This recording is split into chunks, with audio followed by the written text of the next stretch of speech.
The fluorescent lights buzzed overhead as I lay in my hospital bed, staring at the message on my phone. Sorry, sis. Money's tight, and we can't help with the medical bills. You should have been more careful driving in the rain.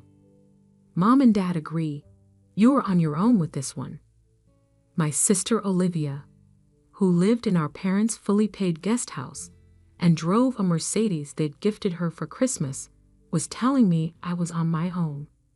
The same sister whose college tuition I'd helped pay when our parents' investments took a hit in 2008. I closed my eyes, trying to block out the constant beeping of monitors and the throbbing pain in my legs. The doctors said I was lucky. The truck that hit me could have killed me. Instead, I was looking at months of rehabilitation and medical bills that would drain every penny I'd saved. Miss Porter? A nurse poked her head in. Your physical therapy session starts in 10 minutes. Do you have someone coming to help you get there? I shook my head, fighting back tears. My family lived less than 20 minutes away, but they hadn't visited once in the 2 weeks since the accident. The nurse's face softened with sympathy. Don't worry, honey. I'll help you. As she helped me into the wheelchair, I thought about the last conversation I'd had with my parents. It was at Olivia's 32nd birthday party, held at their sprawling Victorian house that had been in our family for generations. They'd been bragging about Olivia's new job at a prestigious law firm, a position she'd gotten through Dad's golf club connections. Catherine, Mom had said, sipping her champagne, when are you going to get a real career? This financial consulting business of yours, it's not very stable, is it? If only they knew that my unstable consulting business had helped me build a substantial investment portfolio. I'd kept my success quiet, remembering how they'd ridiculed my decision to strike out on my own, rather than join Dad's firm. The physical therapy session was grueling. Every movement sent shots of pain through my damaged legs, but I gritted my teeth and pushed through. The therapist, Mike, was encouraging but realistic. You're doing great, Catherine, but recovery will take time. And it's important to have a support system. I have enough savings. I cut him off. I'll hire whatever help I need. Back in my room, I opened my laptop, determined to at least review some client files. A news alert caught my eye. Morton Financial, my parents' primary investment firm, was facing a liquidity crisis. Their stock had plummeted 60% in a week. I dug deeper, my analyst instincts kicking in. Morton had made risky bets on the real estate market, leveraging their clients' portfolios to buy up distressed properties. Now those investments were imploding. My phone buzzed. A text from Olivia. Only did you see the news about Morton? Mom and Dad are freaking out. They might have to sell the house. I set the phone down without responding. The Victorian house had been our grandfather's pride and joy. He'd built the family's wealth from nothing, but always warned us about the dangers of entitlement. Money shouldn't change who you are, he used to say. It just reveals it. How right he'd been. Another message popped up, this time from my best friend and fellow analyst. David, check your email. Found something interesting about Morton's debt structure. I opened his email and started reading. My eyes widened as I absorbed the implications. Morton's mortgage division had been bundling their loans and selling them to private equity firms at a discount. Among their portfolio was my family's house, the mortgage they'd taken out to fund Olivia's law school, and their lavish lifestyle. A plan began forming in my mind. I might be stuck in this hospital bed, but my brain worked just fine, and I knew exactly how to use that Morton financial crisis to my advantage. David, I typed, remember that investment fund we discussed starting? I think it's time. and I know exactly what assets we should acquire first. I looked out my hospital window at the setting sun, a grim smile playing on my lips. My family thought I was helpless, a burden they could discard. They had no idea that while I lay here, allegedly broken and abandoned, I was about to become their worst nightmare. My fingers moved swiftly over the keyboard as I outlined my strategy to David.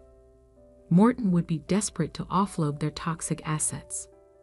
With the right structure and timing, we could acquire their entire mortgage portfolio for pennies on the dollar, including the mortgage on my family's precious Victorian.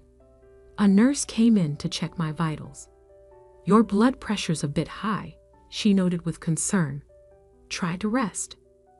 "I will," I assured her. "I just need to finish something important." On my screen, David's reply appeared. "You're sure about this?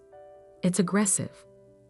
I thought about my sister's dismissive text, my parents' absence, the cold calculation with which they'd abandoned me in my hour of need. "I'm sure," I typed back. Sometimes the best revenge isn't about getting even. It's about taking control. I closed my laptop and leaned back against the hospital pillows, finally feeling something other than pain and betrayal. I felt powerful. The next morning, I had David bring me every document he could find on Morton Financial's assets. Between physical therapy sessions and doctor's visits, I pored over financial statements, loan documents, and market analyses. Morton's desperation was evident in the numbers. They needed to raise capital fast, and they were willing to sell their loan portfolios at steep discounts to do it. I called in every favor, contacted every industry connection I'd made over the years. My hospital room became my war room, with David acting as my eyes and ears in the financial world. Morton's starting to approach potential buyers. He reported during one of his daily visits. "They're trying to keep it quiet, but word's getting out." I nodded, scrolling through the latest projections on my laptop. "Have our LLC ready. Everything needs to be in place when they start accepting bids." "Catherine," David hesitated, "your family, they still haven't visited?" "No," I said shortly, "and soon they'll wish they had." My phone lit up with another text from Olivia. "Dad's talking about declaring bankruptcy. This is a nightmare." I left it unanswered, just like all her previous messages. Instead, I focused on the document David had brought me, a preliminary term sheet for Morton's distressed asset sale. The pieces were falling into place. While my family worried about losing their precious house, I was preparing to become their anonymous creditor. Sometimes recovery takes more than just physical healing. Sometimes it requires rebuilding yourself into someone stronger, someone who can never be abandoned or betrayed again. And as I lay in that hospital bed, surrounded by financial documents and powered by determination, I was doing exactly that. 2 months after the accident, I sat in my wheelchair in a sleek downtown office, watching as David finalized our bid for Morton Financial's distressed assets. My legs were healing, but my heart had hardened into something unbreakable. "Phoenix Capital Management," I murmured, reading the name on our newly registered investment firm's documents. Rising from the ashes, David looked up from his computer. "Final offers ready. $85 million for their entire mortgage portfolio. About 30 cents on the dollar." I nodded, remembering the conversation I'd overheard between 2 nurses last week. They'd been discussing my sister Olivia's appearance on local news, speaking as a concerned citizen about Morton Financial's collapse. She'd been wearing the diamond necklace our parents gave her for passing the bar exam. The same week they told me they couldn't help with my student loans. "Send it," I said. While we waited for Morton's response, I focused on my recovery. Physical therapy was still excruciating, but I channeled every stab of pain into determination. The doctors were amazed by my progress. "Whatever's driving you, Mike," my therapist said during one particularly tough session, "it's working." If he only knew. The call from Morton came on a rainy Tuesday afternoon. They accepted our bid with minimal negotiation. Desperation had made them eager. Within hours, Phoenix Capital Management became the proud owner of over 500 mortgages, including the one on my family's Victorian. I celebrated that night with a painkiller and a spreadsheet, meticulously reviewing each loan in our newly acquired portfolio. Most would be restructured or sold off, but some would receive special attention. The next morning, my phone exploded with messages. Morton had announced the sale of their mortgage division to an anonymous investment firm. My family was panicking. "Mom, they sold our mortgage. What if the new company raises our rates? Olivia, Dad's meeting with bankruptcy lawyers tomorrow. This is insane. Dad, Catherine, I know we haven't been there for you, but I need your financial expertise. Call me." I deleted them all without responding. David stopped by later with takeout and updates. "The transfer's complete. You now officially own your family's debt." I took a bite of lo mein, savoring both the taste and the moment. Had our management company send out the standard notification letters. And David, make sure my family's includes the new, adjusted terms. "You're really going to do it? They made their choice when they abandoned me," I said, my voice steady. "Now it's my turn to make mine." The next week, as I graduated from wheelchair to walker, my family received their letter from Phoenix Capital Management. Their mortgage rate was being adjusted to the maximum legally allowable amount, effectively doubling their monthly payment. The explosion was immediate. "Catherine," Olivia burst into my hospital room unannounced, waving the letter. "You have to help us figure this out. Mom's having anxiety attacks. Dad can't sleep." I looked at her designer purse, her perfect manicure, her face flushed with self-righteous concern. "I thought I wasn't your problem." She flinched. "That's not fair. We were dealing with our own crisis." While I was dealing with paralysis, I cut in. "Alone. We're family," she protested. "Are we? Because family doesn't abandon each other in hospitals. Family doesn't ignore calls for help. Family shows up." Tears welled in her eyes. "What happened to you? You change." I smiled coldly. "No, I just stopped accepting less than I deserve." After she left, I had David send another letter to my parents. This one detailed Phoenix's new policy on late payments. There would be no grace period, no exceptions. That evening, my father called. "Catherine, please. We need your help understanding these financial terms. Maybe you could talk to the new company, explain our situation, like you explained my situation to them when I needed help." Silence. Then, "We made a mistake.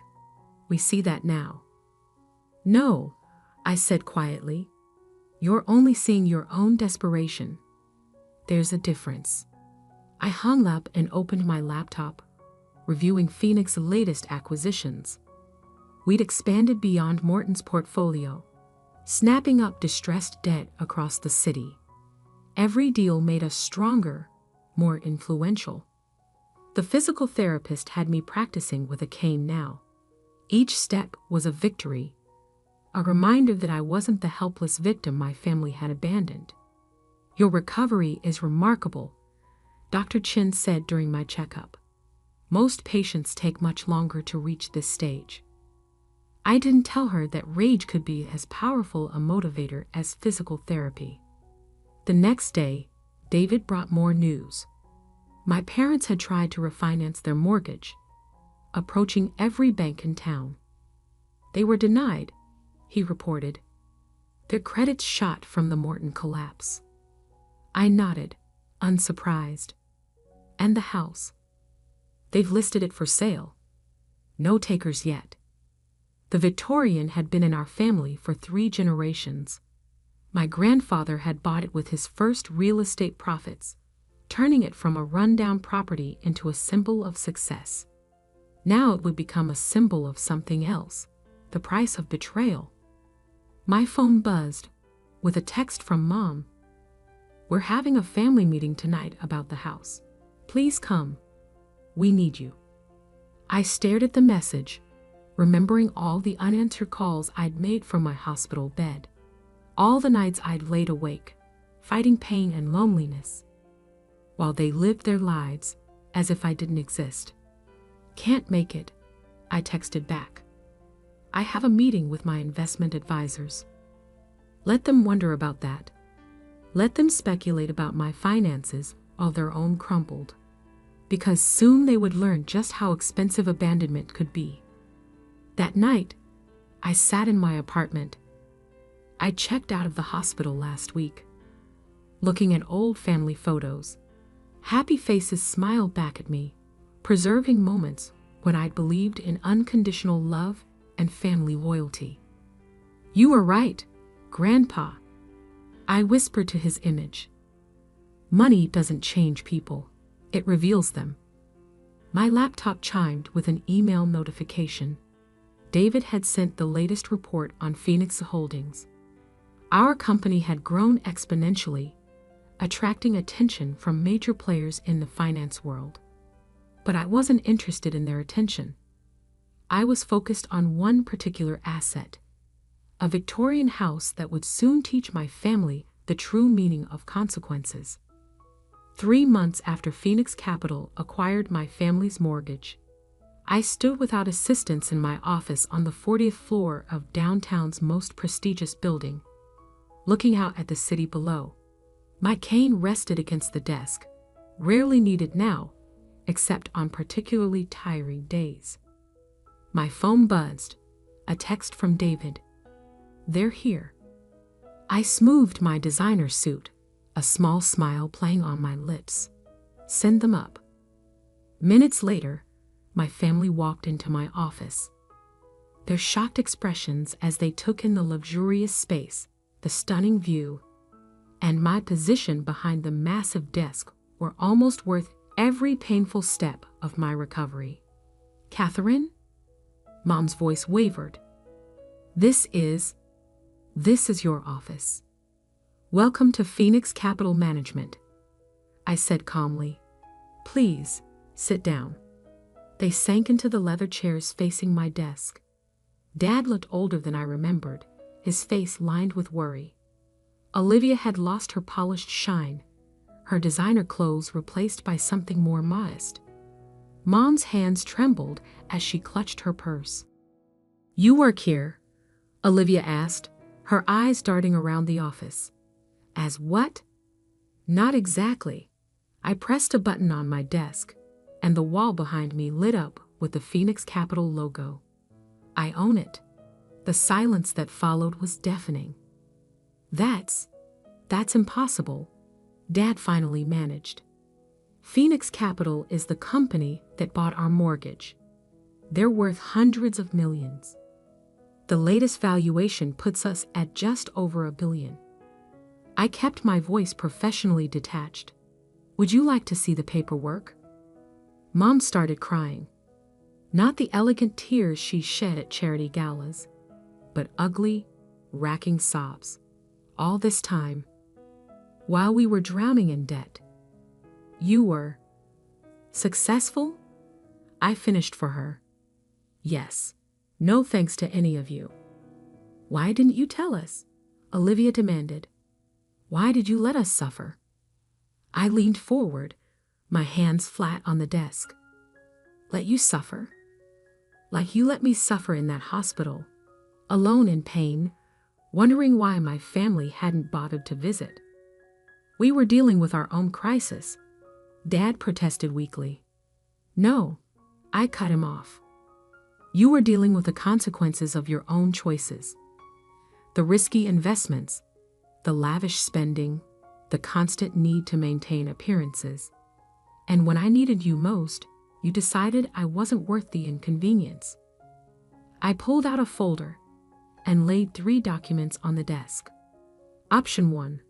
I foreclose on the house immediately. You have 30 days to vacate. Dad's face went pale. Option 2. You keep the house, but with the current terms. Double payments, no grace period, no exceptions. Mom's sobs grew louder. Option 3. I slid the final document forward. You signed the house over to me. I let you stay as tenants, with reasonable rent, but you acknowledge that you've lost any claim to our grandfather's legacy. You're enjoying this, Olivia accused, her voice bitter. You're punishing us. No, I said quietly. I'm teaching you what it feels like to be abandoned by family. I stood up, walking to the window without my cane. You know what got me through those weeks in the hospital? Not the pain medication, not the physical therapy. It was understanding that I had to become someone who could never be hurt like that again. Catherine, please, Mom whispered. We're sorry. We were wrong. Sorry because you mean it, or sorry because I hold your fate in my hands? No one answered. I turned back to face them. You have 24 hours to decide. Choose wisely.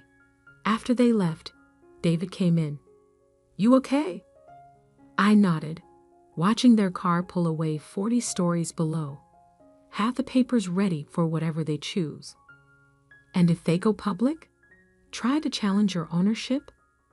Then I released the documents showing how they mismanaged Grandpa's trust, how they used Olivia's law school as an excuse to mortgage a fully paid house, how they chose luxury over family. The next day, exactly 23 hours later, they returned with the signed option 3 documents. No one spoke as I reviewed the paperwork, my signature joining theirs in crisp black ink. The rental agreement will arrive tomorrow, I said, closing the folder. I suggest you read it carefully. Is this it? Olivia asked, her voice small. Are we just done as a family? I met her eyes, seeing for the first time how much the past months had changed her. The entitlement was gone, replaced by something that looked almost like understanding. Family, I said softly, isn't about shared DNA or shared property. It's about being there when it matters most. You taught me that. And there's no going back.